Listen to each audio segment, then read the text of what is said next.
Hi there, this is John Lyas from HeyUGuys, and today we're going to be looking at the new trailer for Ant-Man and the Wasp. Our trailer breakdown is going to include spoilers for Avengers Infinity War, so please, if you haven't seen it yet, go and do so.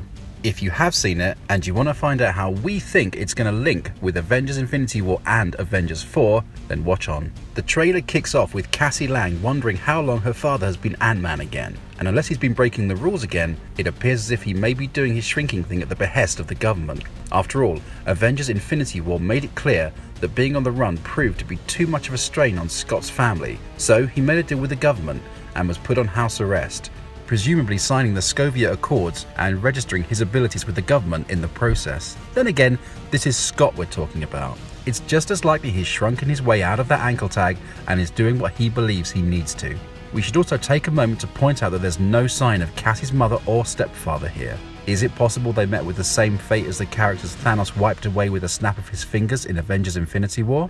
Perhaps, but this trailer fails to make it clear exactly when Ant-Man and the Wasp takes place in relation to that film, so it could be before, during, or possibly even after.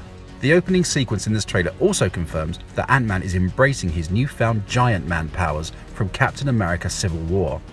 If the man in the car he's pursuing looks familiar, it's probably because that's Walton Goggins, the Hateful Eight and Tomb Raider star, who will be taking on the role of the villainous Sonny Burch. A D-list Iron Man villain in the comic books, he's the new head of Cross Industries, and like the first movie's Yellowjacket, it appears as if he has his sights set on Hank Pym's technology. That building, which rapidly increases in size halfway through the trailer, was spotted in his hands in the teaser a few months back. This trailer makes it abundantly clear that the Wasp is Ant-Man's partner, not his sidekick, and that's the way it should be. Of course, this is still a departure from the comic books because the original Ant-Man and Wasp were actually founding Avengers members Hank Pym and his wife, Janet Van Dyne.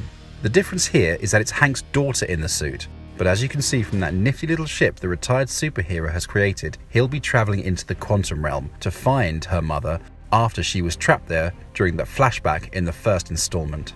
However, it appears as if disaster struck while he was trying to find his wife because a new threat has emerged in the form of the Ghost. While Scott stole the Ant-Man suit and did good with it, she seemingly has more nefarious plans with the tech, which allows her to phase through solid objects and take flight. Her comic book counterpart boasts the same abilities but is a man, and his main goal is corporate espionage and hacking because he hates those who are in power and seemingly controlling the world with their wealth.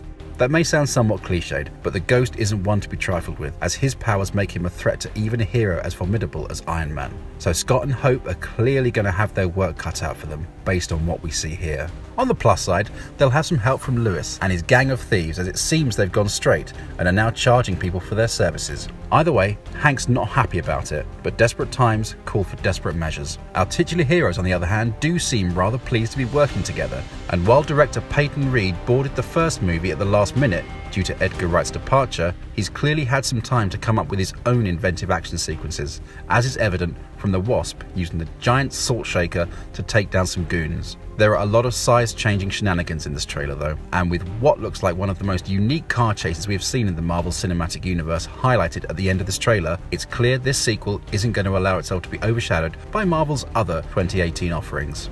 Oh, and one question we're sure you're all desperate for an answer to is why there's a giant ant playing the drums. Unfortunately, we have no idea, but it's going to be a lot of fun finding out. Now, what's the deal with Laurence Fishburne's character Bill Foster? Well, he's clearly a former associate of Hank's, and someone who, like his comic book counterpart, attempted to take on the giant man persona as Goliath. Alas, it seems Scott has managed to reach whole new heights, literally, and this character's role remains something of a mystery for now. Our bet is that he's somehow tied to the Ghost and may want revenge on Hank for something that transpired in their past. Fishburne, however, clearly has no qualms about making the leap from the DC Films universe for this movie. And what of Janet Van Dyne? Aside from that brief glimpse inside the quantum realm, she's nowhere to be seen here, but we know the hero played by Michelle Pfeiffer will have a key role to play in the proceedings. The question is, will she be suiting up as the Wasp again? And what have those years trapped inside an alternate dimension done to her? We'll have to just wait and see. So that's our trailer breakdown for this new look at Ant-Man and the Wasp. I think we've got it all pretty much covered, but are there things that you noticed that we haven't looked at? Or do you have a theory about how this will all play out when Ant-Man and the Wasp finally launches in cinemas? As always, leave your comments below, like and subscribe, and check back for more Marvel Cinematic Universe talk. Ladies and gentlemen, you're watching Hey